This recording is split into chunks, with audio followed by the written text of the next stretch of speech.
Və salam gözəl insan. Salam qardaş. Nətərsən? Vəziyyət saat. Çox sağ ol.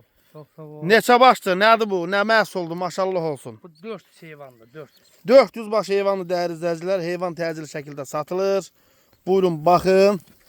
400 heyvanın hardasa bir 250'sinin 300'ünün batışı bax belədir. Bax. Quzu dişlidir də. Baba, 250'si, baxın 300'ü. dəyərli izləyicilər. 300'ü bax belə birinci, ikinci qarnıdır. Birinci, ikinci Heç qarnı. 100 dənəsi Aha. sırf doğmamışdır. 100 dənəsi doğmuyor. Boş şeyler görsən bax. Bəli, bəli, Bax o bəli. boş şeyler Maşallah görsən olsun. də bax onun ütkisi də üçü də. Bax əncilər bax. Bunlar doğmuyor. Bax bunu görsən bax. Bəli.